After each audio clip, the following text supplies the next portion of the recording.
Imagine you're about to step into a really high-stakes meeting. You need to instantly grasp this massive enterprise software system. Yeah.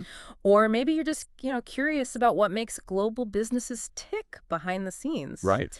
Today, we're doing a deep dive into the world of SAP Business Analysts, a really critical role keeping these huge systems running smoothly. Absolutely. And our mission really is to pull out the most important bits from a career coach's guide about common SAP Business Analyst interview questions. Mm. We want to uncover not just like the job description, but the actual skills and the mindset you need to succeed. Yeah. Basically, give you a shortcut to understanding this often underestimated field. Yeah, and what immediately jumped out at me from the source material was just how fundamental SAP is. It's everywhere. Yeah. Systems, applications, and products, right? Super popular enterprise software. Yeah. Powers tons of companies. Exactly. So for an SAP Business Analyst, the baseline, the absolute starting point, is having used the system, like hands-on. It's not a theoretical job at all then. No, definitely not. And that experience needs to be pretty specific, often tied to certain modules within SAP. Finance, HR, sales and distribution, that kind of thing. Okay. And the guide really stresses, if you don't have that direct experience, you've got to highlight your technical skills, show you can learn complex stuff fast, mention relevant certifications, courses. Anything to show you can get up to speed quickly. Precisely. You need to demonstrate that capacity. That makes total sense. The guide even gives this great example. Someone with 2 years in finance and HR modules, plus an SAP project management cert. Right. And they specifically mention understanding module integration complexities and troubleshooting. What does module integration complexities actually mean in practice? Well, that's where it gets interesting. SAP is an ERP system enterprise resource planning. It automates processes and data across the whole company. So the modules aren't separate islands. They're deeply interconnected. Like a nervous system. Exactly like that. A change in finance can ripple through to inventory and materials management, or impact orders in sales and distribution. The complexity is understanding and anticipating those knock-on effects.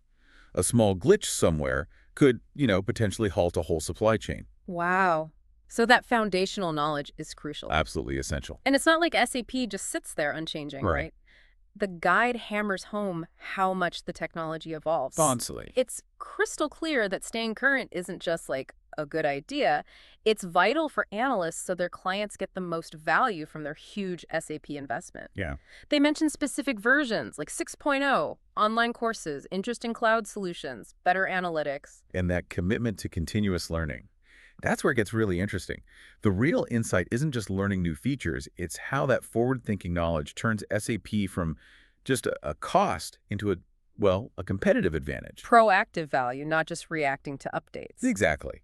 And the ways to stay informed are broad conferences, webinars, reading things like SAP Insider, joining user groups, forums. Networking too, I bet. Oh yeah, networking, blogs, and just constantly getting hands-on experience. Keeping current directly impacts how much a company gets out of its, multi-million-dollar SAP setup. Okay, so you've built that foundation. Now, where do analysts really flex their problem-solving muscles when things inevitably go wrong? Troubleshooting sounds huge. It's massive. Yeah. And it's very systematic, almost like detective work. Our source mentions steps like running specific reports to find errors, using automated tools for initial checks, cross-referencing with other data, sometimes even paper records. Old school. Yeah, and meticulously double-checking entries. The goal isn't just finding the issue, it's quickly restoring accurate data so the business can rely on it, like digital surgery. And building on that, what's the secret sauce for keeping data accurate in such a massive system? Preventing errors seems just as important as fixing them. Totally. Maintaining data integrity is like ensuring the structural integrity of a building. It's fundamental. Practical steps involve really rigorous double-checking of entries, regularly running reports to spot inconsistencies using SAP's built-in error checks and validation rules. Automated tools help there. Big time. And yes, cross-referencing with external sources like comparing digital inventory to a physical count is absolutely non-negotiable. Got to make sure it all lines up. So once the data's in, how do they actually test its accuracy? What techniques do they use? It's usually a mix, manual and automated, debugging code, running specific unit tests, validating data against the original source systems.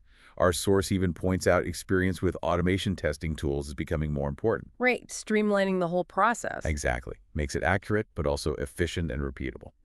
which you definitely need for systems this big.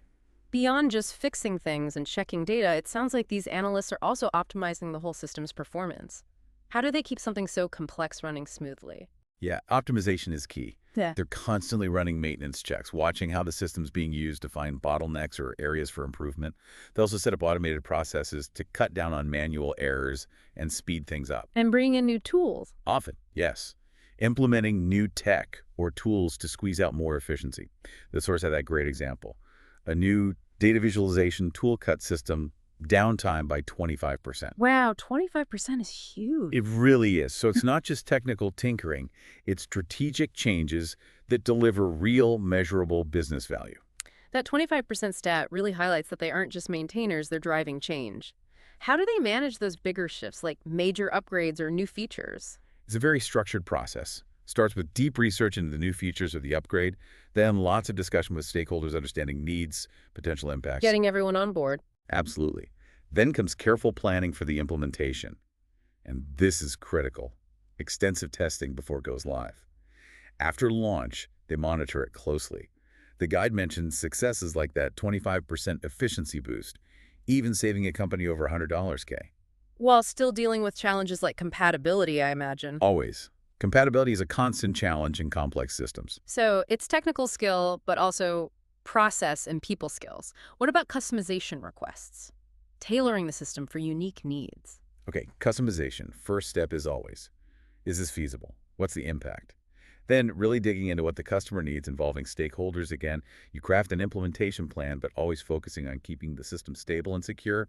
That's paramount. Can't break the core system. Never. And then thorough monitoring, testing, and documenting everything. It's a balancing act, flexibility versus integrity. Given all that, it sounds like they're often managing big SAP projects themselves. What's their role in those complex initiatives? It's pretty comprehensive. Analysts usually analyze the detailed requirements, design the solutions, lead meetings, build the project plans, troubleshoot issues as they pop up, and ultimately make sure the project lands on time and on budget. They're involved from start to finish. And something crucial today, integrating SAP with other software. Why is that connectivity so important, and what are some examples? It's vital because, well, no system lives in a bubble anymore, right? Right. Integrating SAP creates a much more powerful, cohesive tech ecosystem.